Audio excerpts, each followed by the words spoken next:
maximum après ngeen dem julli ji mën ngeen naa xotti ñi xotteegul yére korité mën ngeen naa xotti mën ngeen naa dem xotti dem seen teer ngeen ñawlu tey ci guddi ak suba pour ngeen mën a préparer julli bi samedi képp ku xotteegul mën ngaa dem xotti nga ñawlu say teer pour nga mën a julli samedi bàyyi naa leen mën ngeen dem xotti ji mën ngeen dem xotti ngeen dem ñawlu ji pour ngeen mën a julli samedi incha allahu rabbi lii laa leen di njëkk a wax d'abord li ma leen njëkk a wax booy pour ngeen war koo xam Ben Netanyahu génn bu mu génn nag am na lu mu wax les services de sécurité russe Russie nee nañ Ben Netanyahu point de presse bu mu def tey point de presse boo xamante ne la dafa il a perdu lépp li nga xamante ne wax na ko il a déjà perdu parce que li am mooy Ben Netanyahu xamal na carrément mënaguñu gagner la guerre Israël mënatul gagner la guerre parce que des na lu bëree bëri léegi li ñu mën a def mooy décapiter rey lépp luy dirigeant Iran lii mooy agenda bi Ben Netanyahu wax tey mu ne léegi xam nañ ne Israël mënagul gagner la guerre te États-Unis day xeex Israël ci guerre bi di jamais vu Ben Netanyahu nee na États-Unis day xeex Israël ci guerre bi déggoo ma de Ben Netanyahu nee na Trump da koy xeex ci guerre bi déggoo ma de Ben Netanyahu nee na Trump da koy xeex ci guerre bi Trump day wane ne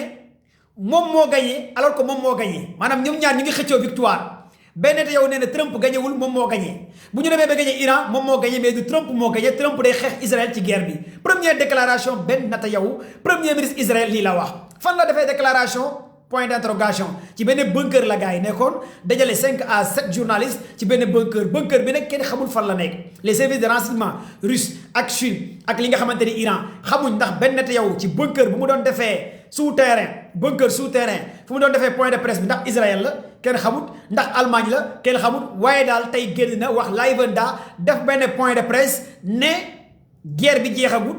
Israël ñu ngi continuer di rey seen dirigeants yi ñoom dinañ continuer di décapiter dirigeants yi waaye ku ne guerre bi jeex na wala mbir mi on a déjà gagné amul mu ne nag États-Unis day xeex lii di Israël Ben Netanyahu moo wax loolu mu ne Trump day xeex Israël leer na wala leeru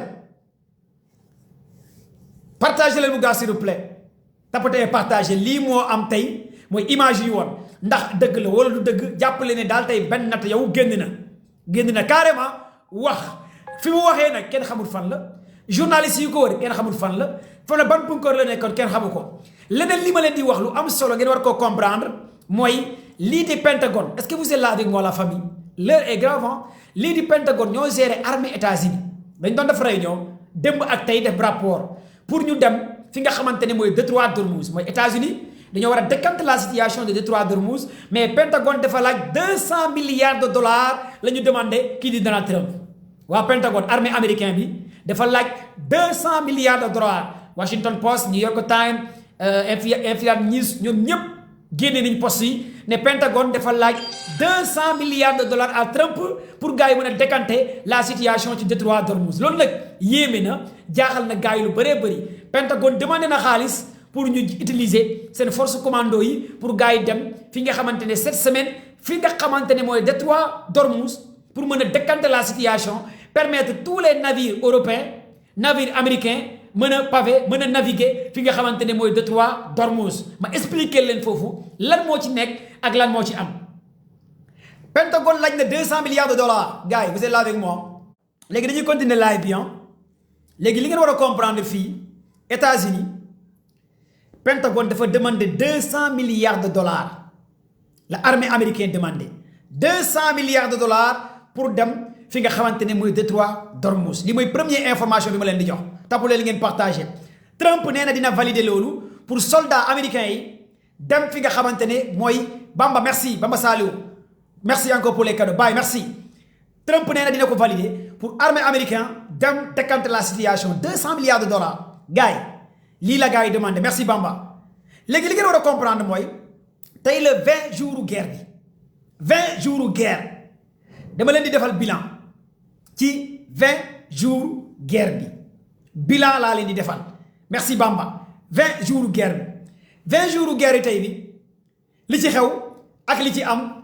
ak li ngeen ci war a mën a comprendre ak li xew dëmb ak tey balaa dara xew nag bëgg naa ngeen partage live bi maximum li ngeen war a njëkk a xam ak li war a am dama leen di expliquer d'abord rapport bi nga xamante ne aussi Alaski Scott wax na ko Scott wax na ko Jali Ann wax na ko mooy rapport bi nga xamante ne waa Iran teg nañ ko ci table bi yéen ñëpp xam ngeen démb barki démb waxoon naa leen rapport bi waa Iran teg ci table bi selon les services de renseignement iranien waa Iran rapport bi nga xamante ne wax nañ ko tey ci 20 jours guerre bi li ñu génnee ak li ñu publier ak récapitulation bu ñu def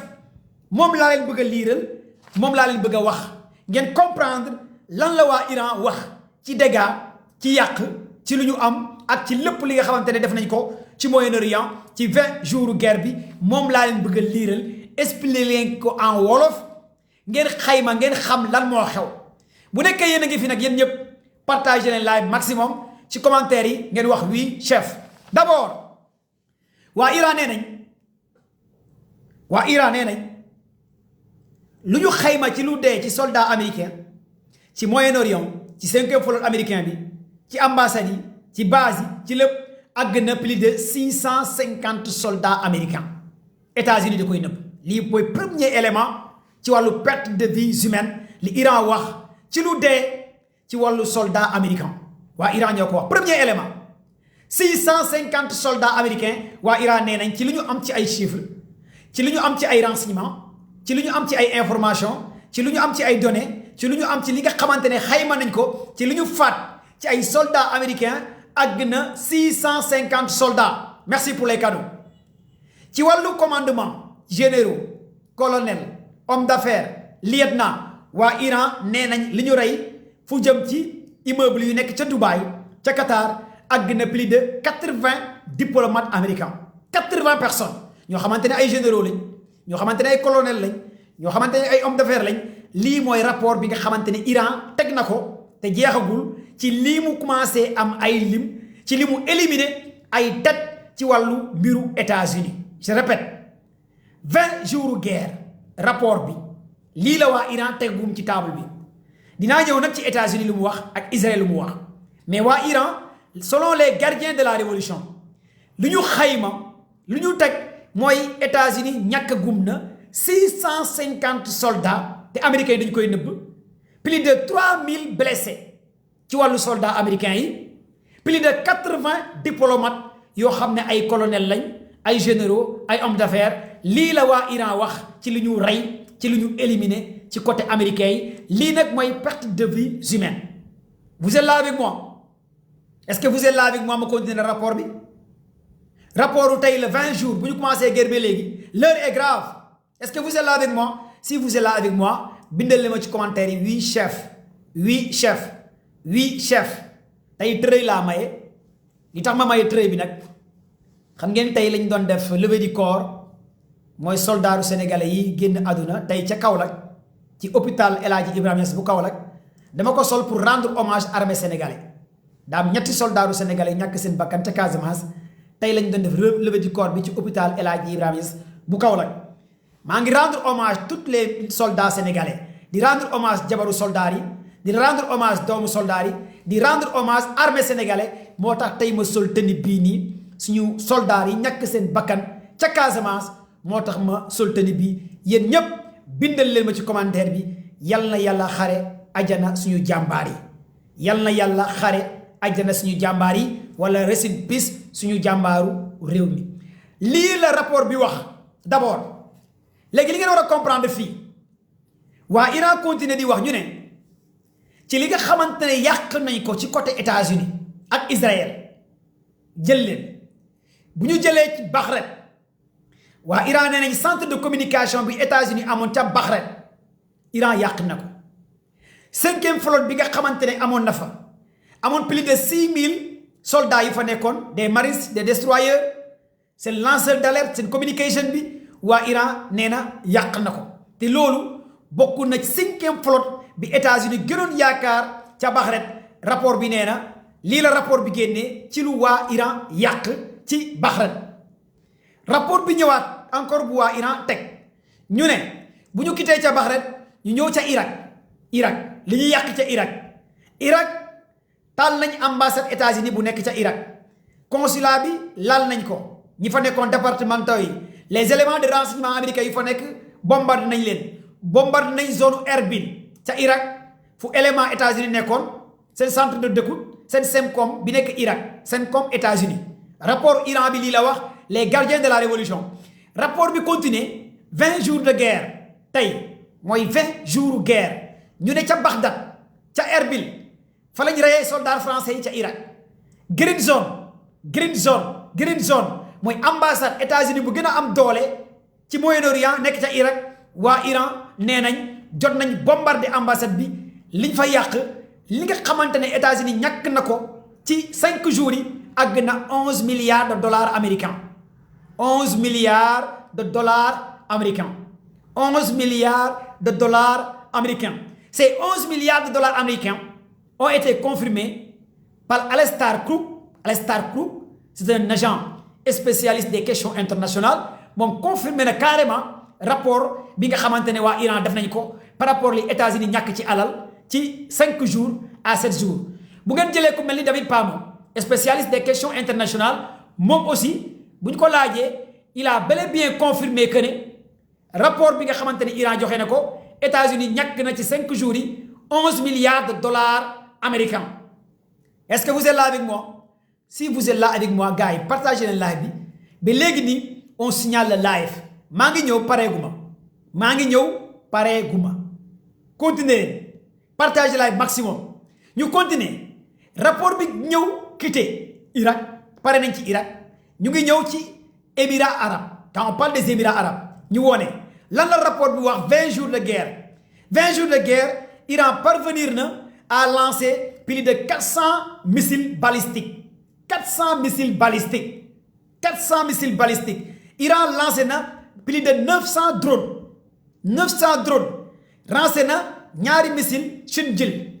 Khorshmar Iran lancé na si une dizaine de missiles Khormshar rapport bi loolu lay wone Iran lancé na une dizaine de missiles Khormshar ci seeni silos des missiles qui viennent des silos avec des souterrains de 90 mètres de profondeur. Ces missiles ont été lancés par des silos. Lan mooy silo pour gars yi comprendre ne sont pas des gars yi dañ koo lancé avec un système boo xamante ne da nga koy gis mais des silos souterrains mooy que ne fu ñuy lancé yow doo gis kon gars yi lii la rapport bi wone que am na ay missiles yu ñu lancé ay drones yu ñu lancé bu ñu paree ca Irak rapport bi nga xamante ne waa Iran teg nañ ko. Est-ce que vous êtes là avec moi? Est-ce que vous êtes là avec moi? Est-ce que réellement vous êtes là avec moi? Est-ce que vous êtes là avec moi wala nekkul leen fi partagez leen live bi gars yi maximum parce que live bi ñu ngi koy signaler je sais pas pourquoi on signale live comprendre ma affaire bi day dagg de ma continuer rapport bi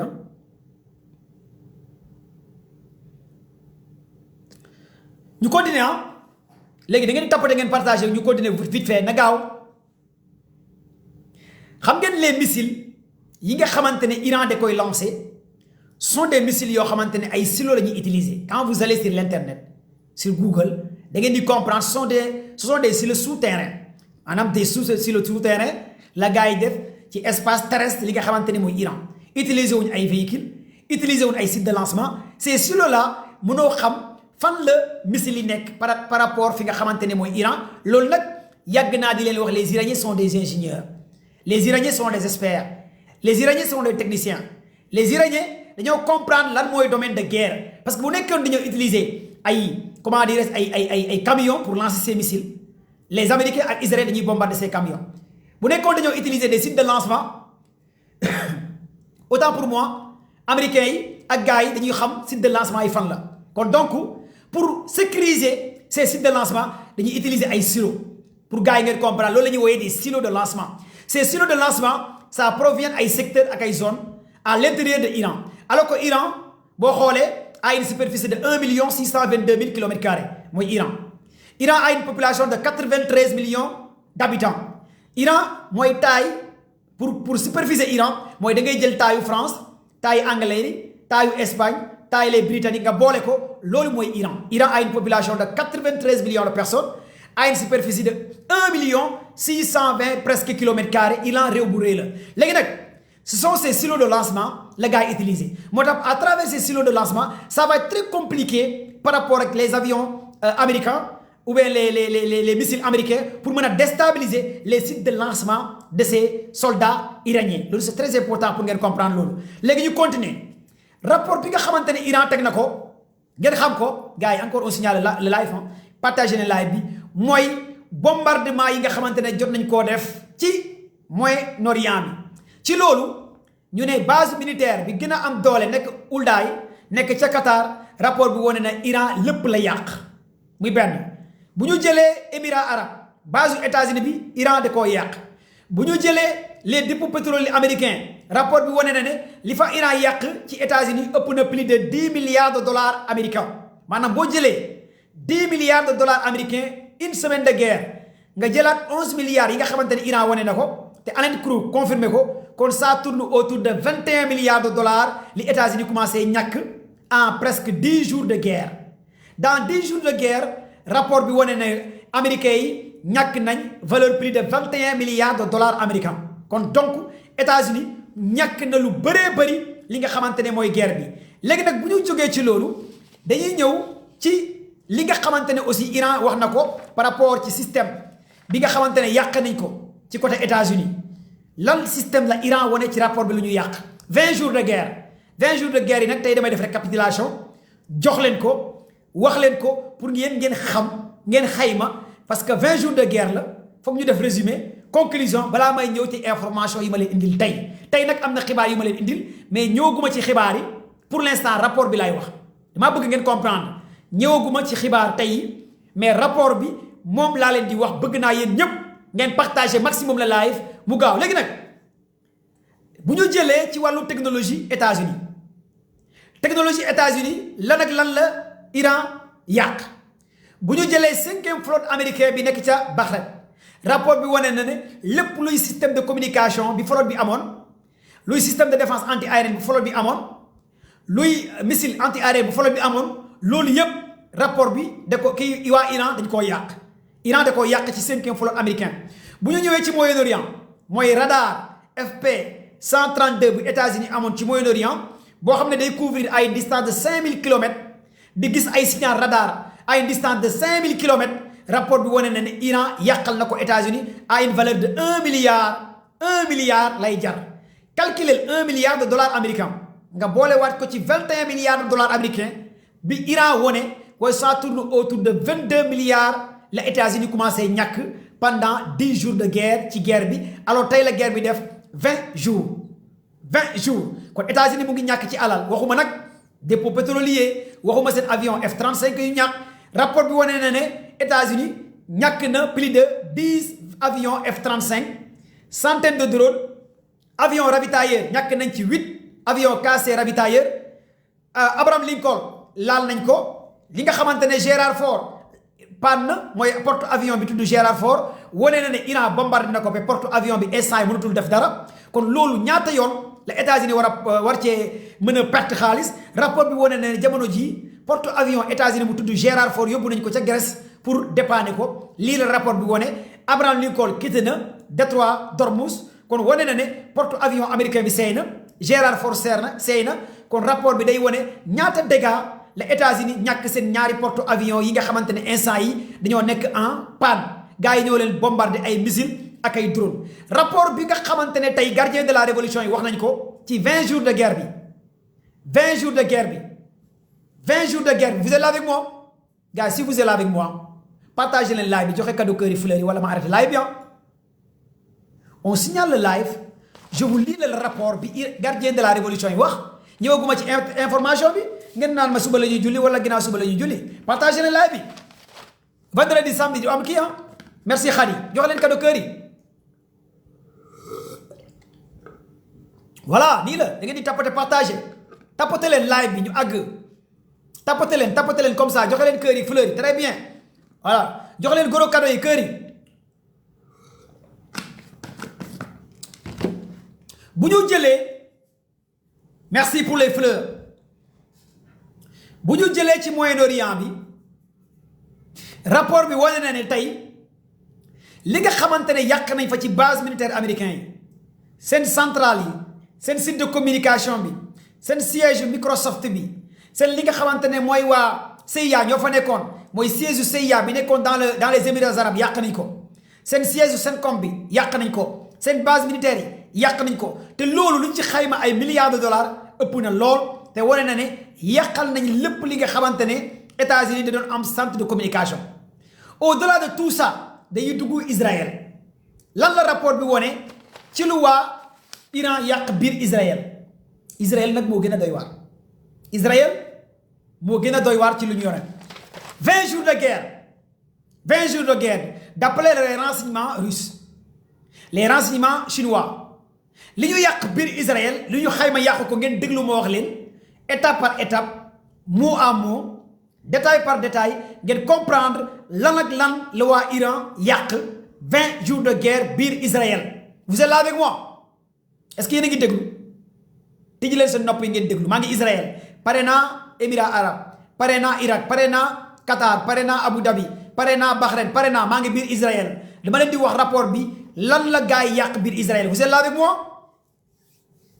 waaw jox naa leen digal suba da ngeen di julli bu leen neexee mën ngeen naa xotti tey suba ngeen julli quoi mën ngeen naa dem jëndi yére après suba ngeen julli joxe naa ndigal après suba mën ngeen julli wala samedi quoi. Et voilà léegi nag fii rapport bi dafa indiqué à travers bombardement yi nga xamante ne Iran da koo def biir Israël bombardement Iran yu mu utilisé biir Israël Iran utilisé biir Israël les missiles balistiques avec des ogives nucléaires muy benn. Iran utilisé le biir Israël missile Khoromchar une dizaine de missiles et des drones. Iran utilisé le biir Israël Hemat missile bu tudd Hemat. Iran utilisé le biir Israël Shinjil mooy différents types armes yi nga xamante ne Iran utilisé na ko biir Israël. Au-delà de ça dañuy ñëw ci détail par détail lan la waa gardien de la révolution wax tey ci 20 jours de guerre bi lu ñu yàq biir Israël. D'abord les gardiens de la révolution nee nañ. bu ñu jëlee ci Institut Weizmann bi nga xamante ne mooy serveur données lépp lu doon jox information Front de David patriote américain Dôme de fer seen CENTCOM bi loolu la ñu njëkk a yàq biir Israël te loolu ça tourne autour de 7 à 9 milliards de dollars américains lu ñu ci investir à peu près. kon jàppale ne que premier yàq-yàq bi gaa yi yàq biir Israël ça tourne autour de 9 millions de dollars américains mooy Institut Weizmann bi li fa nekkoon seen serveurs yi seen banque de données seen renseignement yi li fa nekkoon loolu yëpp dañ ko bombardé. rapport gardien de la révolution nee na encore mu ne à travers Iran ñun waa Iran ñoo tax le ministre de la communication et renseignement Israël génnee benn projet de loi ñu yóbbu ko assemblée voté ko. est-ce que xam ngeen lan moo xew Israël boo filmé image missile Iran yi dégâts yi muy def ci biir Israël nga wane ko ci réseaux sociaux yi 5 ans de prison ngay def allez ngeen def ay recherche waa Iran ñoo tax Israël képp ku filmé ay image nga wane missile yi wane la ñu yàq nga yóbbu ko ci télé wala ci réseaux sociaux dañu lay jàpp 5 ans en prison. kon rapport bi wane na ne c'est la première fois Israël ñu interdire citoyen Israël ñu filmer wane ay dégâts te lii lu wér la lu am la bu ngeen jëlee New York Times wax na ci Reuters wax na ci Washington Post wax na ci Al Jazeera wax na ci d'ailleurs rapport bi wane ne am na ñaari journaliste Ers journal la bi nekk biir Israël jàpp nañ ci ñaari journaliste CNews sont des journalistes jàpp nañ ci ñetti journalistes lan moo tax ñu jàpp leen mooy dañoo wane ay image yàq-yàq li nga xamante ne Iran def na ko biir Israël loolu nag défaite Israël la bu nekkee Iran dafa parvenir mooy front de David lan mooy front de David front de David mooy ay système de défense anti-aérienne bi Israël amoon bu gën a baax la Iran yàq lan mooy le dôme de fer mooy système de défense anti-aérienne bi Israël yor loolu la Iran yàq lan mooy Institut Weizmann institut la boo xamante ne ay serveurs ñoo fa nekk ay banque de données ñoo fa nekk ay IPAT ñoo fa nekk ay ingénieurs ñoo fa nekk ay système de défense ñoo fa nekk loolu yëpp Iran da koo yàq loolu nag képp ku ko wone wala nga filmer ko wala nga wax ko wala nga wone ko ci kaso bi ngay dee 5 ans lañ lay tëj prison lii la gouvernement Iran décrété loolu la rapport bi wone ne que ñun les gardiens de la révolution à travers les gardiens de la révolution léegi amul kenn koo xamante ne mën na wane ay image à l'intérieur de Israël képp koo xamante ne wane nga ko gars yi dañ lay tëj rapport bi wane na ne aussi mooy institut CENTCOM mooy seen institut de renseignement ak li nga xamante ne mooy Westman bi wax naa leen ko ak Nevatim High bi gars yi yor loolu aussi yàq nañ ko. rapport bi wane que l'aéroport international Ben Gurion mooy aéroport bu gën a am doole boo xamante ne biir Israël la nekk nga xamante ne plus d'une cinquantaine d'avions yu fa doon postuler loolu yëpp waa Iran dañ koo taal jàpp leen que 50 avions Israël waa Iran taal nañ ko ci une semaine avant mooy dernier bombardement bi nga xamante ne def nañ ko aéroport Ben Gurion kon loolu rapport bi wane na ne lu ñu yàq une cinquantaine avions Israël yàq nañ ko. rapportu Iran bi wane encore bu ñu jëlee ci xayma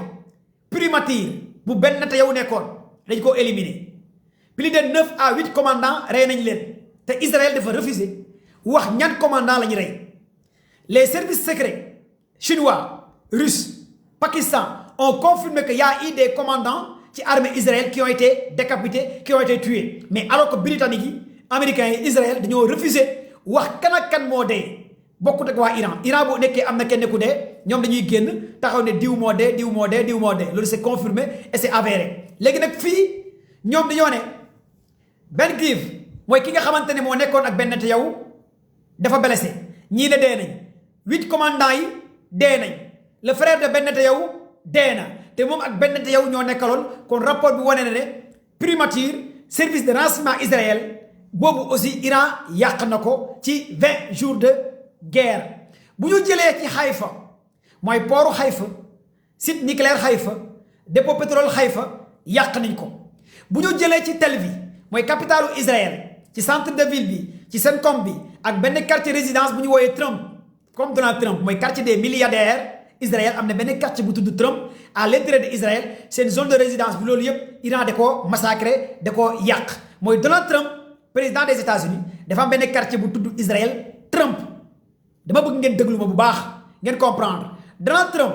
président des États-Unis d'Amérique dafa am benn quartier bu tudd Israël Trump quartier boobu Trump la tudd ay multimilliardaires ñoo fa dëkk comme nga ne Almadi Dakar comme nga ne Almadi ay noble ñoo fa dëkk ay Richard rapport bu wane na lu dem ci 20 immeubles bâtiments yoo xamante ne ay commandants ñoo fa nekkoon ay borom doole ñoo fa nekkoon ay milliardaires ñoo fa nekkoon ay millionnaires ñoo fa nekkoon loolu yëpp ces immeubles ces bâtiments Iran da koo rasé Iran da koo rasé Iran da koo rasé rapport bi wane na ne l'idée Israël ëpp na plus de 5000 personnes waa Iran ñoo wax les gardiens de la révolution jaajëf waa Iran nee nañ li ñu wax te li ma leen di xamal mooy plus de 5000 personnes ñoom ñoo dee par rapport ak li nga xamante ne am na gars yi may leen kër waa Iran léegi fii nag Kabibat xam ngeen kan mooy Kabibat mooy l'homme qui dirige la guerre l'invisible mooy ki nga xamante ne moo géré lépp luy missile yi ngeen di dégg biir Iran Khorramshahr Emad Sinjil drone yi mu waa ji mu ngi tudd Khalibat c'est l'homme qui est introuvable invisible à l'œil nu moom la Ayatollah Khamenei teg foofu moom moo géré lépp luy missile yi di fëgg te kenn xamu ko waa Iran kese ñoo xam fan la nekk au-delà de Ali Khamenei nekkoon conseiller sécurité au-delà de Ayatollah Khamenei au-delà de Ayatollah Mujtaba Khamenei au-delà de ñi nga xamante ne xam ngeen leen mais Kabibat kenn xamu ko parce que moom mooy joxe signal yi bombardement yi am yépp moo koy joxe mais kooku ñoom la ñuy wooyee les hommes de l'ombre kooku nag la waa États-Unis waa Israël bëgg a xam fan la nekk mooy kan te pour l'instant il est introuvable invisible kooku mooy joxe ndigal yi bombardement yi ngeen di dégg missile yi ngeen di dégg moo tax Iran nga rey Ayatollah Khamenei nga rey Ali Khamenei c'est égal à 0 parce que ki joxe ndigal ñi nga xamante ne ñoo toog di gérer bombe yi di gérer missile yi di gérer nangam ñooñu kenn du leen gis télé kenn du leen gis rassemblement kenn du leen gis fenn kenn xamut fan la ñu nekk le gars là il s'appelle Kabibat moom moo gérer tout ce qui est missile tout ce qui est drone moom moo ko gérer ak keneen ki nga xamante ne mu ngi tudd Mohamed Ghazoui ak Khalibat ñoo gérer lépp luy armée bi lépp luy site de lancement yi lépp luy commandement bi pour ngeen comprendre mbir mi lii moo jaaxal en primo américain yi kon ñii nag ñoo wane lii di rapport bi la rapport bi ma leen di liiral gars yi ñoo koy wane d'après ces services de renseignement kon ñooñu Israël mënu leen rey États-Unis mënul leen rey parce que ils sont invisibles fi nga xamante ne pour nga war leen mën a écraser nga war leen mën a rey ñu continuer ci li am xam ngeen wax naa leen que mooy gars yi dañoo bombardé fi nga xamante ne mooy zone bi gën a am doole te États-Unis moom ko ma liiral leen ko pour ngeen xam ko te loolu moom merloo lii di américains yi balaa may continuer un peu ci rapport bi mooy Ras Laffam nekk fi nga xamante ne mooy Qatar mooy port bii nga xamante ne États-Unis li mu ci ñàkk instant yi kenn xamul nu mu toll ngeen comprendre pourquoi Iran bombardé ko jamono ji may wax ak yéen dama leen di jox benn vidéo boo xam ne tey la waa Iran ñoo génn tey di manifester di kontaan di bëgg ci 20 jours de guerre bi nga xamante ne am nañ ndam ma wol leen un peu image yi balaa may continuer ci information tey yi gars yi partagé leen live bi maa ngi dugg ci information tey yi ma wax leen tey information yi lan moo xew démb ak tey ma wol leen un peu manifestation yi am tey Iran sama gars yi fa laa jógee nii léegi Iran regardez sama mbokk yaa ngi nii sama mbokk yaa ngi nii quoi fa laa jógee nii léegi ma doog a ñëw Sénégal ñoo nekk nii gis ngeen li Iran la tey la direct télévision Iran gars yaa ngi kontaan ci 20 jours de guerre bi voyez les images ñëpp a génn tey Al Jazeera wane na ko ñii ragaluñ dee de gars yi ragaluñ dee de voyez les images ayotala xamee ni la ñuy woyal nii là c'est juste pour vous montrer que ñii dañoo pare pour dee écoutez déglu leen rek de la République islamique déglu leen fii rek est en train de gagner la guerre. déglu leen fii après déglu leen fii rek Je me dis que l'Iran de la République islamique est en train de gagner la guerre. Voilà ce que je voulais vous dire. Et ça fait peut-être mal à entendre, et c'est pas ce que nous souhaitions tous, mais l'Iran est en train militairement de gagner la guerre. Dites-moi où l'Iran est affaibli. Il a perdu des hommes du régime, c'est vrai, mais enfin, il en repousse. Vous coupez une tête, il en repousse 10. Et puis, il a perdu des infrastructures, c'est vrai, mais il y a toujours cette espèce de volonté farouche, idéologique, parfois fanatique, de continuer la guerre. L'Iran est là, il est bien là. Et pour l'instant,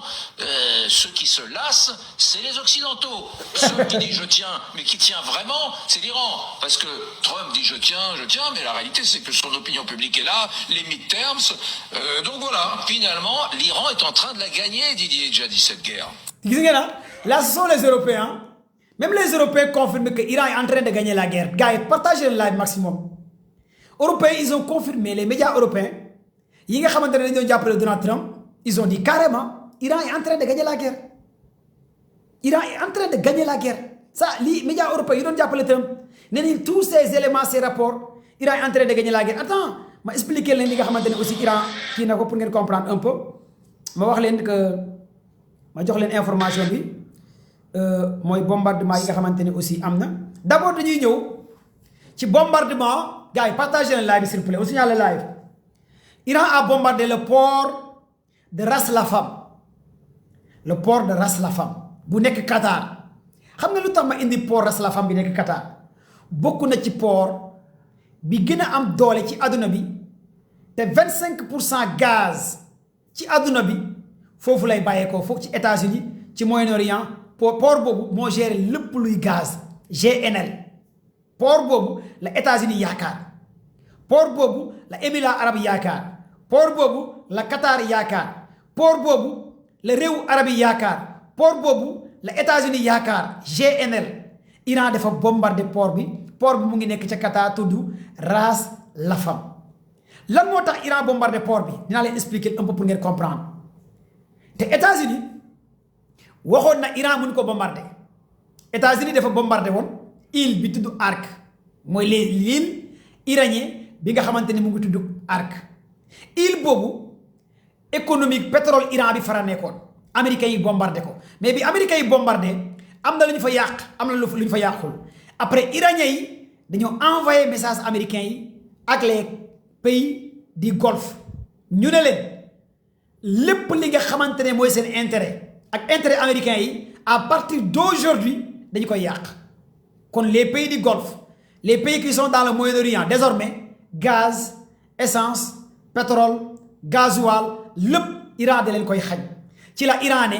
il faut évacuer tout le personnel bi nekk ci port Ras Laffam génn leen parce que dañ koy écraser dañ koy bombarder gars yi foogoon Iran di ko def États-Unis waxoon na Iran amul fi def ko Arabie Saoudite waxoon na Iran ñemewu koo def Qatar waxoon na Iran ñemewu koo def mais ngeen déglu ma wax leen le port Ras Laffam situé au Qatar dans le golfe Persique c'est un port industriel très important surtout pour le gaz Ras Laffam c'est le plus grand port au monde pour l'exportation du gaz naturel liquéfié mooy GNL composé port bi lan moo fa nekk am na installation portière Iran yàq na ko am na des canaux profonds pour accueillir de très gros bateaux Iran yàq na fa 5 bateaux la fa Iran taal am na des terminaux énergétiques 5 yi Iran taal na ko am na aussi le cœur du port taal na ko am na aussi li nga xamante ne mooy zone industrielle port bi Iran bombardé na ko am na aussi beneen zone industrielle bu nekk au sud-est Iran taal na ko am na aussi beneen usine pétrochimique bi nekk ci port bi Iran bombardé na ko ci port Ras Laffam allez sur internet ngeen xool yan dégâts la Iran ya ci port bi ñu continuer encore ba léegi am na 4 infrastructures techniques ci port bi réservoir géant stockage gaz bras de chargement pour les navires système de sécurité et contrôle am na service maritime pilotage remorqueur muy ces 4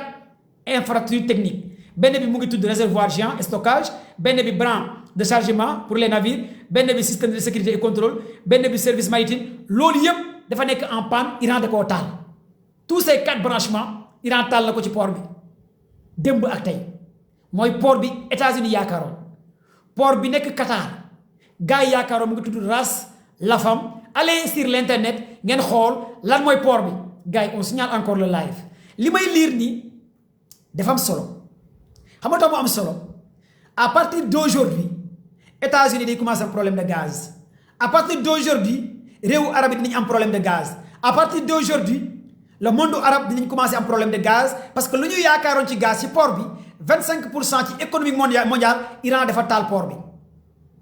on signale le live joxe leen cadeau kër yi ngeen partage live bi port baa ngi tudd port Ras Laffam le port Ras Laffam est composé installation portière quais canaux terminaux gaz pétrole usines industrielles équipements stockage tous ces infrastructures la moitié de ces infrastructures a été bombardée par des missiles balistiques iraniens qui sont composés de Sirjil lii la gars yi utilisé pour bombarder port bi et ce port fournit une grande partie du gaz mondial jusqu'à 25%. kon lii mooy réponse bi nga xamante ne Iran def na ko tey ci port bi tapotey partager le live gars yi on signale le live kon lii la Iran def tey ci port bi pour ngeen comprendre port bi Iran bombardé Ras Laffam voyez les images li mooy image yu bombardement tey gis ngeen image yi image aérienne yi moom laa leen di woon démb ak tey bu Iran di bombardé port bi Khorramshahr bu ngeen xoolee lii mooy Khorramshahr mooy def yi missile Khorramshahr boo ko lancé day def ay fuseau lii mooy missile Khorramshahr bu ñu koy bombardé ce sont les satellites militaires anglais yi chinois yi ñoo ko filmé voyez les images bu ñuy bombardé port bi ñoo filmé satellite yi lii la Iran def ci réponse bi gars yi reyee ki nga xamante ne mooy Ali Khayjani bi ko gars yi reyee lii mooy bombardement yi Iran def ci port Ras Laffam bu ñu quitté foofu ñu ñëw ci lu États-Unis commencé def de repli wax naa leen ko sànq ma ne leen Ben Netanyahu point de presse bu mu def tey dafa ne guerre bi mënul jeex fan yi lii la Ben Netanyahu wax lan moo tax mu ne guerre bi mënul jeex fan yi parce que li ñu yaakaaroon ci site yi ci installation yi ci yàq yi amul Donald Trump ñëw ne yàq nañ lépp dama leen di jox ñaari information yu détail bu ngeen jëlee Alex Crocky c'est un spécialiste en guerre ci wàllu renseignement britannique nga jël Escorrateur nga jël Pampao nga jël Alex Fagg ñoom ñëpp nee nañ les sites installations nucléaires iraniens n'ont pas été détruits professeur Mahamandi bu nekk Téhéran dafa ne les sites installations nucléaires iraniens n'ont pas été détruits amul dara lu ko laal parce que les avions B-2 américains ne parviennent pas à pénétrer l'espace aérien iranien lii mooy dëkk tous ces spécialistes de guerre 5 spécialistes de guerre ñett ñi ay américains lañ kenn ki Iran la dëkk keneen ki anglais la ñu ne États-Unis Trump day fen waxul dëgg installation nucléaire Iran yi kenn laalu ko parce que avion américain yi amul kenn koo xamante ne survolé na espace aérien Iran lan moo tax mooy système de défense anti-aérien bi Iran def mire d'étoile bi GPRS radar yi li ñuy yàq amul benn avion américain bu parvenir à pénétrer espace aérien Iran bi guerre bi tàmbalee bi léegi benn ñaareel bi ñu ne États-Unis bombardement yi ñu def yépp dañ koo utiliser à travers des sous-marins à travers les sous-marins à distance à travers certaines bases militaires yi nekk dans le Moyen-Orient dans le Golfe Persique la ñu utiliser mais amul benn avion américain que ça soit muy F-18 que ça soit muy F-35 que ça soit muy B1 muy B2 amul benn avion bu mën a survoler espace aérien Iran 20 jours de guerre boo jëlee ku mel ni Alestegui kooku dafa ne la technologie des Iraniens les brouilleurs iraniens GPS iranien système de défense anti-aérien iranien S-400 S-500 États-Unis mënu koo pénétrer la technologie des Américains ne parvient pas à pénétrer le système de défense anti-aérien Iran pendant 20 jours de guerre gars yi lii mooy guerru symétrique lii mooy guerru asymétrique lii mooy guerre des étoiles lii mooy guerru technologie parce que xam ngeen que ne waxoon naa leen fii balaa guerre bi tàmbale daa am benn technologie bu Iran teg bu ñu woowee le trou noir technologie la boo xamante ne am na li ñuy woowee GPS codage nga xamante ne à une distance de 5000 kilomètres 4000 kilomètres avion mënu ko pénétrer ci espace aérien bi parce que dañuy aveugler les avions avec des brouilleurs Iran a utilisé des brouilleurs Chine moom la technologie des Iraniens au début de la guerre laa leen ko waxoon Chine dañoo jàppale Iran lépp ci ay brouilleurs les avions F-35 américains les avions ravitailleurs KC-135 américains les avions B2 furtifs B1 américains les avions bombardiers américains ne parviennent pas à pénétrer espace aérien iranien avion yu ko jëm taal nañ leen ñaata avion ñoo ko jëm une vingtaine d'avions F-35 yooyu moo tax Iran daaneel leen tous les avions F-35 américains yu jéemoon a franchir espace aérien Iran gars yi dañu leen daaneel kon États-Unis a perdu une vingtaine d'avions F-35 F-18 5 KC-132 ravitailleurs 7 à 10 avions lan moo waral loolu les pilotes ne parviennent pas à voir ils ont été aveuglés par GPS ak signal radar bi nga xamante ne gars yi dañu ko installé avec des brouilleurs magnétiques électroniques lii la Iran installé ci ciel bi lii la rapport bi génnee tey rapport Chine bi ak Pakistan ak anglais yi ak li nga xamante ne mooy Russie lii la ñu wane ak ki nga xamante ne ay chroniqueurs lañ ku mel ni Alex Crocky ku mel ni Bernard Heard ku mel ni David Pam ku mel ni Scott Rather ñoom ñëpp nee nañ États-Unis mënta dugg ci espace aérien Iran mais boo mënta dugg ci espace aérien Iran nan nga mën a gagner Iran est-ce que yéen a ngi dégg li may wax c'est très important pour ngeen xam ko parce que lii moo tax man leen guerre asymétrique la guerre technologie la léegi nag bombardement yi fan lay bàyyeekoo fan la États-Unis utiliser ay bombardement di bombarder biir Iran ma expliquer leen pour ngeen comprendre parce que ñu bëri dañoo yaakaar ne que américains yi dañuy bombarder Iran dañoo jël ay avion type Iran di bombarder non non ñu bëri ñuy suivre live bi loolu ngeen foog demeewul noonu est-ce que vous êtes là avec moi gars yi partagez leen live s'il vous plaît tapotez partagez leen live après dinaa leen jël léegi yéenay def demande yi ak invité yi ak yéen dinaa leen jël parce que vendredi samedi du am live tapotez partagez leen live vous êtes là avec moi dinaa leen expliquer dégâts yi États-Unis def Iran nan la demee li may wax du samay kaddu Scott Rather la li may wax du samay kaddu professeur Mahamandi la li may wax du samay kaddu David Pam la bu FBI li may wax du sama kaddu Alexander Crocker ki nga xamante ne c'est un spécialiste en question internationale mu am doctorat en sciences politiques question internationale li may wax du sama kaddu White la mu nekkoon agence CIA la ñoo wax ban technologie la gars yi utiliser pour mën a atteindre Iran te loolu mënta gagner à une population de 93 millions de personnes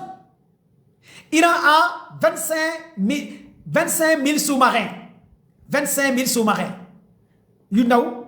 yu tuuti yu rëy tous ces éléments Iran am na ko ñu ne lan la Iran def États-Unis dafa utiliser ay sous-marins les sous-marins américains ñoom la gars yi chargé ay missiles seen missiles yi pour ñu mën a laal fi nga xamante ne Iran ñu delluwaat en position de tir lii moo am les Américains ont utilisé le sous-marin à travers les sous-marins les États-Unis utilisé activer leen sous-marins dañuy génn bombarder delluwaat en position lii moo xew mais les Américains ne parviennent pas à bombarder Iran à travers les avions F-35 F-18 les Boeing États-Unis ay sous-marins la utiliser les sous-marins dañuy utiliser sous-marins yi bombardé delluwaat à la base à une profondeur ay mètres yu bëree bëri ci ndox mi bu ñu bombardé ba pare dañuy delluwaat à des profondeurs ci ndox mi les Américains ont utilisé des bases britanniques Diego Garcia ces bases là pour fexe bombarder li nga xamante ne avec des missiles Tomahawk yi daw à 1000 à 2000 kilomètres fi nga xamante ne mooy à l'intérieur de Téhéran les Américains ont utilisé certaines bases yi nga xamante ne nekkoon na dans le Moyen-Orient mooy lu mel ni Irak lu mel ni Qatar lu mel ni Bahreïn lu mel ni Al-Douaï tous ces bases militaires la États-Unis utilisé woon pour mën a bombarder li nga xamante ne mooy lii di Iran depuis bi Iran yàqee base yooyu les Américains ne parviennent pas à bombarder l'Iran depuis bi Iran yàqee base bi États-Unis ak Israël mënut a bombarder Iran Israël da doon utiliser les bases militaires yu nekk biir Tel Aviv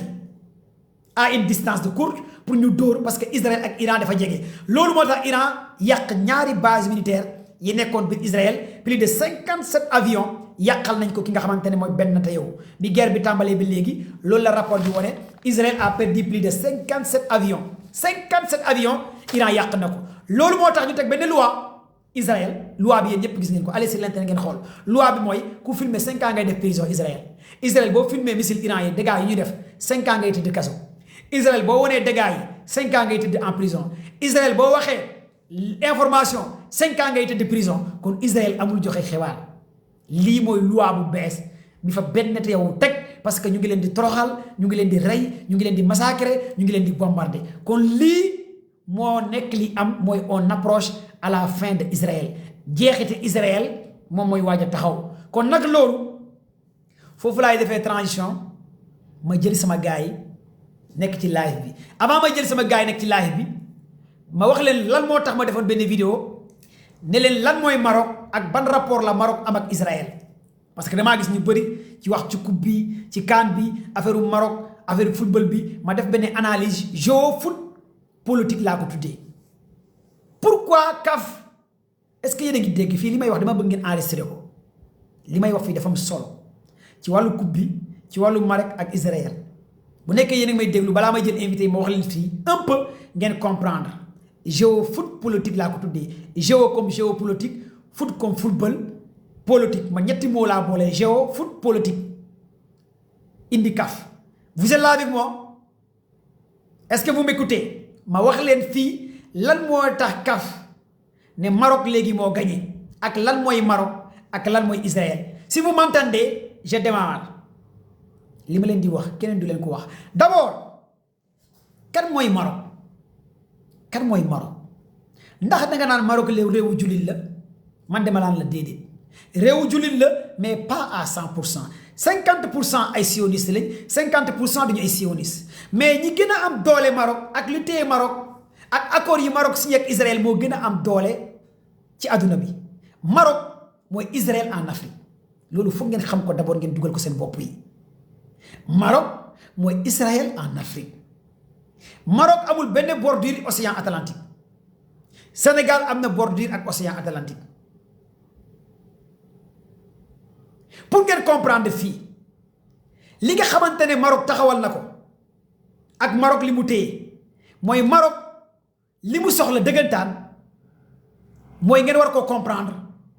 mooy intérêt Israël la Maroc soxla intérêt Israël dëggantaan la Maroc soxla pour défendre Israël en Afrique parce que yéen ñëpp xam ngeen coopération bi Maroc signé oh laay baa ngi taxaw de laay baa ngi taxaw partagé leen laay bi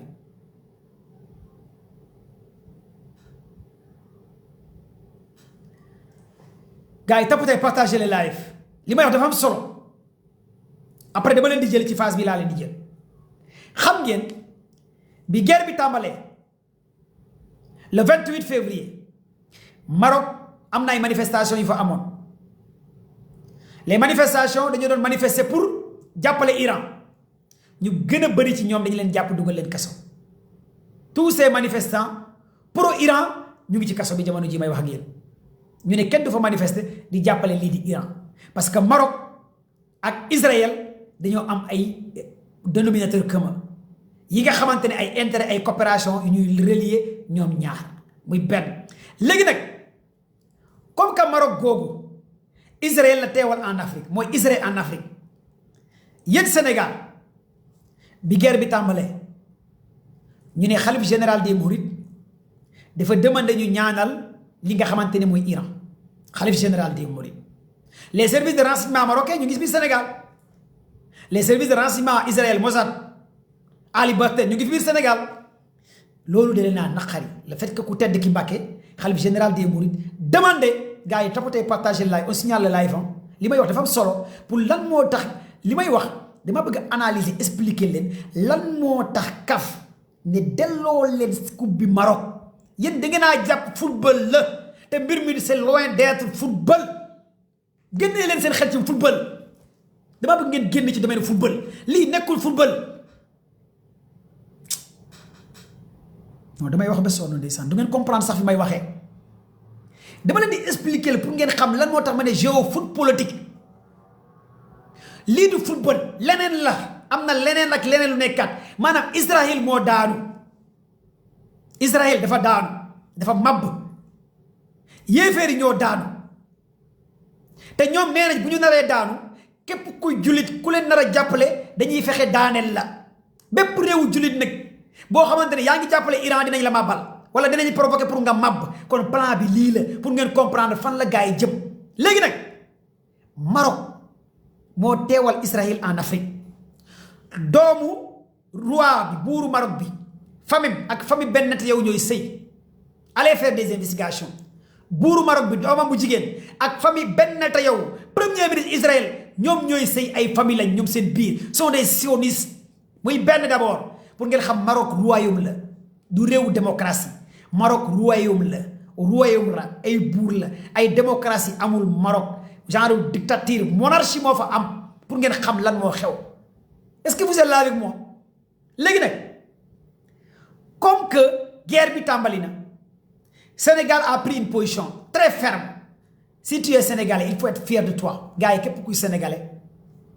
joxel ay cadeau ay kër nga gëm sa bopp Sénégal jël na position rangé wu ci ginnaaw Iran ku tedd ki Mbàkke xalif général des Mourides mu ne nañ ñaanal waa Iran les services de renseignement marocains ñu ngi gis mu naqari leen les Ali Barthel les Mossad Israël mu naqari leen mu naqari encore ñoom ñëpp par rapport ak li xalif général des Mourides demandé pour ñu ñaanal li nga xamante ne mooy lii di Iran loolu dafa naqari marocains yi naqari américains yi naqari waa Israël ñaan bu ñu ñaanal waa Iran ci Sénégal dafa naqari waa Israël naqari waa États-Unis naqari waa Maroc lii foog ngeen xam ko d'abord muy benn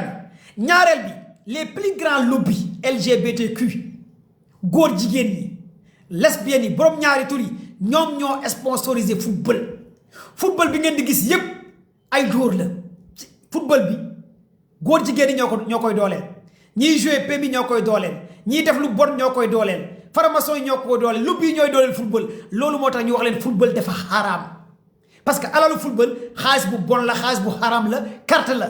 football boobu nag góor jigéen ñi faramason yi lesbiennes yi ñoom ñoo koy doolale LGBTQ léegi comme que Sénégal dafa valider loi borom ñaari tur yi Sénégal valider loi borom ñaari tur yi Ousmane Sonko taxaw jël position ne man Ousmane Sonko je condamne agression bu États-Unis ak Israël def envers Iran mais les renseignements iraniens gis nañ le premier ministre du Sénégal wax na mais ñu prend ak ñaareel bi ñu valider benn loi boo xamante ne ku sponsorisé loi bi ay góor jigéen lañ ay lesbiennes lañ ay lobby LGBT lañ ay franc-maçon lañ ñoom ñooy dooleel football bi te ñooñu fan la ñu gën a amee doole mooy Arabie Saoudite mooy Qatar moo tax tous les grands joueurs yi ngeen di gis club yu gën a am doole ñan ñoo leen moom du Arabie tous les grands clubs Arabie ñoo leen moom góor jigéen yi ci réewu Arabie la gën a bëri ci réewu tubaab yi la gën a bëri parce que ce sont des multimilliardaires ce sont des millionnaires góor jigéen ñi ci réewu tubaab yi la gën a bëri ay milliardaires lañ millionnaires lañ góor jigéen ñi ci réewu arab yooyu la gën a bëri ay Qatar ay Abu Dhabi ay Émirats arabes foofu la gën a amee doole lii fu ngeen xam ko d'abord parce que pauvre dëgg mënoo nekk góor jigéen à 100% doo sponsoriser kenn dem leen ci dëkk àll yi au Sénégal ban village ngay dem ñu naan la am na góor jigéen amul dem leen ci village yi fooy fekk góor jigéen yi à Dakar ay Ouest Foire quartier noble yi ay Almadies ay nangam parce que góor jigéen dafa xam benn affaire bourgeoisie bu mu àndal chemin la bolok la est-ce que yéen a ngi comprendre li ma leen di expliquer jamais au plus grand jamais nga dem ci Sénégal ci village yi nga fekk fa góor jigéen doo ko fa gis jamais nga dem ci Sénégal ci commune yenn département yi nga fekk fa góor jigéen ci biir àll bi doo ko gis seul Dakar ñu ne la Almadies la góor jigéen yi nekk wala Ouest Foire la ñu nekk quartier hyper la quartier yu noble la wala ñu leen di sponsorisé ay nit ñu célèbre lañ ay nit ñu am xaalis lañ ñoo nekk seen biir ay animateurs yu am xaalis wala footballeurs yu am xaalis wala ay woykat yu am xaalis ñoom ñooy dooleel góor jigéen ñett yi footballeurs yu am xaalis ñooy sponsor yi animateurs yu am xaalis ñooy sponsor yi homme d'affaires yu am xaalis ñooy sponsor yi ak góor jigéen yi am xaalis ñooy ànd ak ñoom lii mooy lobby góor jigéen yooyu est-ce que vous êtes là avec moi gars yi on signale le live est-ce que yéen a ngi dégg dama leen di expliquer le cas bi pour ngeen xam lan moo xew li may expliquer dafa am solo ci coupe bi ngeen jëm nii léegi nag comme que ñun Sénégal dañoo ànd ak yàlla ñun Sénégal ànd ak yenent bi ànd ak Sëñ Touba ànd ak Baye Niass ànd ak Limamou Laye ànd ak Cheikh Abdoul Khadir Jeylaan ànd ak suñu maam Cheikh Mouhidine Samba Diallo ñun Sénégal dañuy sanctionné ñun Sénégal comme que ànduñu ak ñoom lu ñu gëm dañoo voté benn loi te góor jigéen ñi ñooy dooleel football bi góor jigéen yi milliards yi ngay am ci football ak lesbiennes yi ak franc-maçon yi ak homme d'affaires yi ak guwin yi ak borom doole yi lobby yi ñoom ñooy dooleel football ñooy sponsor numéro 1 yi yow Sénégal gëmoo leen àndoo ak ñoom mais milliards yooyu doo ko lekk milliards yooyu doo ko jël milliards yooyu doo ko utiliser milliards yooyu dañu la koy xañ parce que ñoom ku ànd ak ñoom ñu ànd ak yow ku ànd ak ñoom ànduñu ak yow est-ce que yéen a ngi comprendre li ma leen di expliquer d'abord yow Sénégal nee nga Sëñ Touba nga gëm yow Sénégal nee nga Baye Niass nga gëm yow Sénégal nee nga El Hadji Malick Sy nga gëm yow Sénégal nee nga gëmoo góor jigéen ñi gëmoo dara kon yow Sénégal coupe bi doo ko laal parce que alalu góor jigéen la xaalisu football doo ko laal parce que wàllu loterie la lii moo tax yàlla waxoon ci alxuraan football dafa xaraam bi yàlla di wax football dafa xaraam lii la ci yàlla bañoon parce que xaalisu caga la xaalisu borom ñaari tur la xaalisu franc-maçon la xaalisu carte la xaalisu lesbienne la xaalis bu lewul la kon yàlla lépp lu mu wax rek leer na nañ léegi nag góor jigéen yi jóg ak lobby yi mettre pression kaf lii kese la moo tax amul logique jël leen suñu coupe ngeen delloo ñu ko ñun Maroc Israël la ñu àndal yéen àndu leen ak Israël te lobby yu gën a am doole Israël lañu nekk yéen àndu leen ak góor jigéen yi comme que àndu leen ak Israël ñoo yor adduna bi àndu leen yéen Sénégal ak góor jigéen yi ñoo yor adduna bi kon yéen Sénégal delloo leen ñu suñu alal suñu koppoor sans layam moo tax maa ngi dégg ñu ne tribunal xaw ma ban tribunal ban football la ñuy yóbbu affaire yi da ngeen di yàq seen xaalis sonal seen avocat mais wóor na yàlla du ngeen fa mës a am ndam xanaa mu nekk magique bu ngeen investiroon ay milliards na ngeen dem CPI cour pénal international mais mënu leen am ndam ba li CAF jël décision dellu ci ginnaaw parce que lobby bi nekk ginnaaw CAF moo ëpp doole junni yoon lobby bii ngeen dajale ngeen ne da ngeen di créer ay buntu avocat est-ce que vous êtes là avec moi leneen li am mooy au-delà de tout ça Maroc lan la soxla Sénégal réew bu stable la Maroc lu mu soxla lu gën a am solo kaf ak lobby yi fii rek moo gën a am solo ci live bi te wax naa ko sama vidéo tey Maroc lenn kese la soxla ak Israël ak États-Unis ñu rey wala ñu dóor benn Marocain au Sénégal bés bu ngeen reyee wala dóor benn Marocain au Sénégal ci wàllu football bii je répète bés bu ngeen dóoree benn Marocain wala rey benn Marocain Sénégal ci wàllu football bii je répète bés bu Sénégal dóoree benn Marocain wala rey benn Marocain Sénégal ci wàllu football bii États-Unis Israël les lobbies vont financer tous les djihadistes les terroristes pour ñu dugg Sénégal jaxase Sénégal taal Sénégal parce que seul Sénégal mooy réew bu stable dinañ rey plus de 100 Sénégalais au Maroc parce que ñoom tous les frontières gaa yaa ngi taxaw di xaal alerte lii foog ngeen xam ko d'abord moo tax da ngeen di dal yéen Sénégalais yi tey leen ngeen dal ngeen xam ne lobby yi ni ñu yàqee Burkina yàq RDC yàq Rwanda yàq Burundi taal RDC taal Burundi taal Rwanda commencé yàq fi nga xamante ne Mali Burkina avec le mouvement terroriste djihad noonu la ñu bëgg a yàqee Sénégal je répète les lobbies djihadistes terroristes ak financés par les lobbies internationaux ni ñu yàqee Mali yàq Burkina yàq Rwanda yàq RDC noonu la ñu bëgg a yàqee Sénégal moo leen dese parce que xam nañ ne ñun ak ñoom bokkuñ doctrine fu ñu jëm ak ñoom fu ñu jëm bokkul ñoom pacte di diable la ñu gëm te ki nekk fii àndul ak ñoom moo tax à chaque fois j'ai dit il faut sauver Ousmane Sonko le guide suprême du projet toujours ma wax ko du ngeen xam fan laay waxee à chaque fois dama leen di wax il faut sauver Ousmane Sonko le guide suprême du projet il faut protéger Ousmane Sonko il faut protéger Ousmane Sonko le guide suprême du projet l'heure est vraiment grave au Sénégal ku yaakaar ci yéen lii wàllu football la c'est loin d'être un football problème bi ils sont prêts pour envahir Sénégal ils sont prêts pour déstabiliser Sénégal ils sont prêts pour brûler ce pays ils sont prêts pour tout mais soyons intelligents nous les Sénégalais soyons vraiment intelligents que Marocains yi soxlawuñ coupe qui est derrière CAF sont les lobbies internationaux qui sont là pour lan pour borom ñaari tur yi pour lan pour góor jigéen ñi pour lan pour terroristes yi pour lan pour djihadistes yi pour lan pour suñu pétrole suñu gaz lii mooy agenda bi ñan ñoo dooleel Mohamed Chara à chaque fois damay joxe exemple ma ne leen kan mooy président Syrie actuellement kan mooy président Syrie Mohamed Al Chara mooy kan mooy ki nga xamante ne CIA da ko doon wër ci àdduna bi CIA teg 57 millions de dollars pour kan moo ko téye ñu ne moo def coup d'état États-Unis moo doon ànd ak Ben Laden moo créé li nga Al-Qaïda tey kooku la États-Unis sponsorisé ak groupe terroriste ak lu bépp fal ko mooy nekk président Syrie démb États-Unis waxoon na mooy terroriste tey États-Unis nee na kookoo baax démb Israël États-Unis occidentaux yi ñoo waxoon Mohamed Al-Chara mooy terroriste bi moo la ay Al-Qaïda mais kan moo créé ay Al-Qaïda américains yi la Trump wax na ko Trump wax na leen ko ba mu ñëwee lan la wax mu ne gouvernement George Bush Obama ñoo doon financé djihadistes yi terroristes yi il a dit tey États-Unis ñoo jàppale kooku ba kooku renverser le pouvoir de Bachar Assad ñoom moo def coup d'état Bachar daw dem ca Russie Bachar bi nga xamante ne moo fa nekkoon président terroristes yi ñoo ko dooleel kan moo leen dooleel kan moo dooleel Mohamed Al-Chara terroriste boobu États-Unis Israël occidentaux yi ak waa Turquie démb ki doon américain yi doon wax yow yaay terroriste yaay djihadiste yaay nangam tey kooku la américain yi fal moo daaneel nguuru Bachar Assad kooku ñaata lobby la am en Afrique kooku lobby baa ngi ca Mali yor na branche Mali Mohamed mi nekk ca Syrie yor na branche ca Burkina yor na branche ca Niger yor na branche ca RDC ñaata lobby la Mohamed mi moomu yor kooku tey il est prêt bu ñu ko waxoon top c'est parti Sénégal la ñu bëgg nga dugg wala Mali wala nangam il est prêt pour tout parce que il a des réseaux Mohamed moomu nekk président Syrie il a des réseaux en Afrique mooy Mali mooy Burkina mooy Niger parce que même branche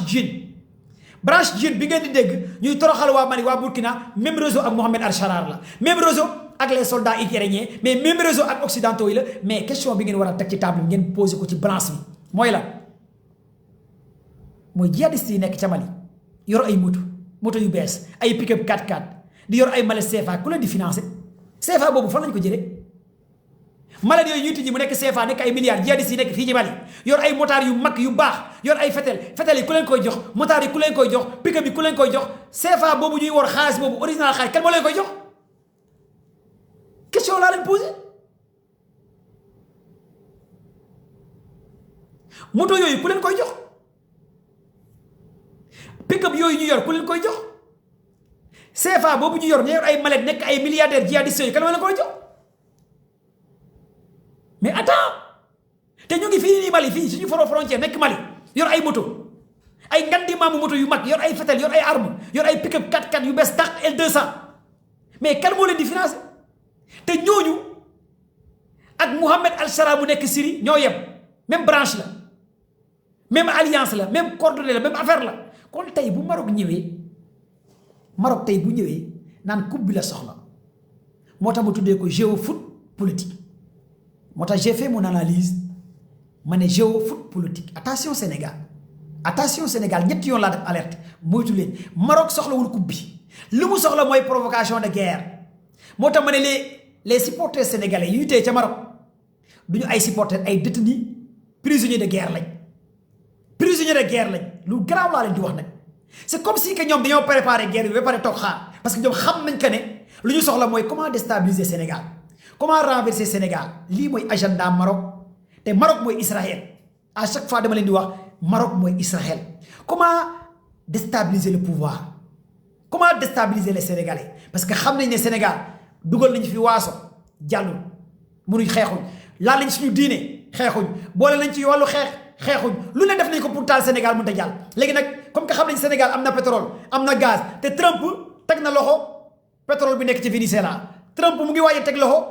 pétrole bu nekk ca Cuba mais Trump fu mu ne pétrole Sénégal bi moo ko teree nelaw ak waa Israël gazu Sénégal bi ak pétrole Sénégal bi moo teree nelaw occidentaux yi gazu Sénégal bi ak pétrole Sénégal bi moo teree nelaw américains yi lii ngeen war a comprendre d'abord kon ku yaakaar ci yéen potu coupe bi moo intéressé waa Maroc yaa ngi ndax sa bopp Maroc soxlawuñ milliards coupe bu nekkee alal Maroc yor nañ alal bu nekkee développement marocain yi développé nañ bu nekkee alal yor nañ ay milliards kon donc lan moo nekk ci ginnaaw loolu mooy comment déstabiliser Sénégal bi nekk derrière Iran nan la ñuy renverser Sénégal bi jox loxo Iran nan la ñuy déstabiliser Sénégal pour teg loxo te ku teg loxo Sénégal mooy réew moo xamante ne boo ko tegee loxo di nga mën a téye Mali parce que Sénégal dafa bordure ci océan Atlantique Sénégal boo ko amee di nga mën a guerre ku la neex Sénégal posture bu mu nekk ak océan bi ak lépp ak tout di nga mën a fëgg ku la neex que ça soit les navires de guerre les bateaux de guerre maris Sénégal mooy réew boo xamante ne boo ko amee am nga lépp ñooñu ñoo la gën a xam lépp kon gaay dal leen tey leen bu leen dóor benn marocain bu leen saaga benn marocain bu leen xas benn marocain bu leen taal benn boutique marocain bu leen yàqal benn magasin marocain bu leen fëgg benn kii marocain bu leen def dara dégg leen bal bi ngeen xool seetaan gars yi suñu autorités yi xam nañ fu gars yi jëm suñu autorités yi comprendre nañ lan la gars yi soxla suñu autorités yi xam nañ ne lii nekkatul football suñu autorités yi xam nañ ne carrément supporters yi ñu fa tëj du wàllu football kese Maroc am na benn mbedd bu tudd rue Mohammed VI xanaa dëgg-dëgg roi bi sax bu jëloon téléphone am ne allo le ministre de la justice supporter sénégalais yi bàyyi leen ngir jëm Mohammed VI ñu bàyyi leen ñu korite xanaa roi Maroc bi sax bu jëloon téléphone am ne allo président Ousmane Sonko nee na ñaata yoon la ñaan lu tax gars yi mayuñ ko mais parce que ce sont des prisonniers de guerre lii foog ngeen comprendre ko d'abord foog ngeen xam lii am na lu nekk ci ginnaaw lii kon nag yéen da ngeen a war a dal ngeen bañ a topp seen émotion ak seen sentiment ngeen xam ne lii nekkatul football boo xamante ne gagné nga 2 jours 3 jours ana waa CAF fan la waa CAF nekkoon 2 jours 3 jours ana waa CAF règlement 2 jours 3 jours une semaine 2 mois ba ñëpp fàtte gars yi jékki ñu ne waa CAF nee nañ yéen ngeen defee ne waa CAF ñan ñoo nekk ci ginnaaw waa CAF ñan ñoo poussé waa CAF ak ñan ñoo wax ak waa CAF kon donc xaw ma tribunal international football ngeen jëm xaw ma tribunal mondial football ngeen jëm xaw ma ban tribunal ngeen jëm di jëli ay coupe mais li ma leen di xamal gars yi tribunal yoo ñàkk tribunal yoo gars yi seen agenda seen lobby mooy comment déstabiliser Sénégal mooy seen agenda fii bu jàll ñu jaar fii lii bu doxut ñu jaar fii ils sont tous les moyens kon la jeunesse sénégalaise leen de kese benn message laa leen di wax mooy lan ngeen dal ngeen tey ngeen muñ ngeen bañ a dem ak fugg ak émotion ngeen xam ne que l'heure est grave li gars yi soxla mooy taal Sénégal xam nañ seen Sénégal mooy réew bu stable amul coup d'état amul dara Mali tàkk na Burkina tàkk na Niger tàkk na Rwanda tàkk na Burundi tàkk na RDC tàkk na réew yooyu yëpp taal nañ ko Nigéria ñu ngi créé ay guerre armée américaine dem nañ seen Sénégal moo taxaw stable instant yi dal di wax dëgg nag mu amay dirigeant yuy wax dëgg mu amay kilifa diine yuy wax dëgg ku tooñ seen Sénégal nag moo leen dese pour ñu taal ko bu ñu yëngalee Sénégal nag ñu jël suñu pétrole yóbbu jël suñu gaz yóbbu jël suñu or yóbbu jël suñu zircon yóbbu jël lépp yóbbu lii la gars yi soxla instant yi taal Sénégal jëm nañ ko ak Mauritanie fan yii yëpp gis ngeen problème bi Mauritanie ñëw nañ Guet Ndar Mauritanie nangam Mauritanie seen autorités yi ne tekk di leen seetaan ñaata sénégalais lañ toroxal ca Mauritanie autorité sénégalais yi ni tekk di seetaan parce que xam nañ li gars yi soxla armée Mauritanie ñaata accord de défense la signé ak États-Unis tous les accords de défense armée Mauritanie mooy dëkk boo xamante ne lu mu signé accord de défense États-Unis en Afrique kenn signé wu ko seul Mauritanie lépp lu États-Unis soxla Mauritanie da koo jëbal États-Unis est-ce que xam ngeen loolu moo provocation bu ne gars yi def nañ ko autorité Sénégal yi dëgg bal di seetaan naaru Mauritanie ñu xam ne foofu baaxul ñu xam ne foofu te mënuñoo jaare ci Mali parce que ñun ak Mali ay mbokk lañ mënuñoo jaare ci Niger ay mbokk lañ xam nañ ne mënuñoo jaare ci Mali parce que maliens yi ak sénégalais yi nii la ils ont tout fait pour manipuler toroxal nañ ay sénégalais Mauritanie ñu dóor leen ñu def leen lu ne diplomatie Sénégal autorités yi dëgg bal parce que autorités yi am na loo xamante ne xam nañ ko bu baax xam nañ ne du Mauritanie mooy attaqué Sénégal kan moo nekk ci ginnaaw Mauritanie ak kan mooy pousse Mauritanie ci kaw Sénégal sont les Américains waa Israël la lii kese la de kon lii ñan ñoo nekk ci ginnaaw Maroc lobby yi ñoo nekk ci ginnaaw Maroc les lobby yu góor jigéen yi lobby franc-maçon yi lobby borom ñaari tur yi lobby yu soxla suñu pétrole suñu gaz lobby yooyu ñoo def Maroc ñoo bëgg a pousse Maroc dal ci kaw Sénégal def riposte réew mi tàkk kon nag dal leen ngeen tey ngeen xam ne lii yaa langue sous la roche moo tax ma tuddee chronique bi géofoot politique comme géopolitique foot comme football politique comme politique moo tax ma ne ku yaakaar ci yéen gars yi pot bi la ñu soxla gars yi soxlawuñ pot bi xañ nga leen seen góor jigéen ñooy dooleel seen football nga dem jàppale Iran di toroxal sioniste yi Iran di toroxal projet nouvel ordre mondial bi Iran di toroxal Israël te Israël mooy Maroc moo tax bindal leen ma géofoot politique ci commentaire yi analyse bi may def mu ngi tudd géofoot politique écrivez ci commentaire yi géofoot politique ku déggul géofoot politique doo comprendre sixième sens bi may waxee les nerfs de la guerre c'est de l'information qui détient l'information gagne la guerre avant de communiquer il faut réfléchir il faut observer il faut visionner il faut regarder la cause pourquoi lan moo motiver gars yi lan moo nekk ci ginnaaw gars yi lan mooy intention gars yi tous ces questionnements il faut les poser avant de dire de parler nga jug di yuuxu di dal waa Maroc nangam dalal teeyal xalaatal réfléchiral xoolal lan moo nekk ci lii d'abord lan moo ko waral ñoom xam nañ ne gagné nañ même marocains yi sax xam nañ ne lii du dëgg man j'ai regardé des chroniqueurs marocains même marocains yi sax comprendre lan moo xew population Maroc sax xamuñ lu xew barke Cheikhou Tidiane mais parce que y a langue sous la roche parce que y a les lobbies internationaux parce que y a les sionistes y a les francs-maçons y a les góor jigéen lii mooy lu am te lii nag borom bopp bu yaatu kese moo koy comprendre géofoot politique ci commentaire yi bindal leen ma lii mooy géofoot politique ku comprendre géofoot politique doo xam ñan ñoo nekk ci ginnaaw kaf doo xam lan la Maroc soxla doo xam lan la gars yi soxla gars yi instabilité Sénégal kese lañ soxla xañ nga leen seen góor jigéen kon xañ nga leen seen milliard yaa ngi xeex seen góor jigéen kon yaa ngi xeex pacte di jaabu yaa ngi xeex nouvel ordre mondial bi yaa ngi xeex seen agenda yaa ngi xeex seen projet te Sénégal bu xeexee góor jigéen Mali xeex ko Burkina xeex ko Gambie xeex ko parce que Sénégal mooy bëtu Mali mooy bëtu Burkina mooy bëtu Gambie parce que Sénégal mooy berceau bi Sénégal mooy porte standard bi Sénégal mooy buntu bi te ñoo la ko gën a xam Sénégal mooy bordure ci océan bi kon Sénégal bu xeexee benn mbir toute l'Afrique da koy xeex parce que Sénégal mooy joxe courage bi parce que le guide suprême Sénégal la nekk mooy Ousmane Sonko mu neex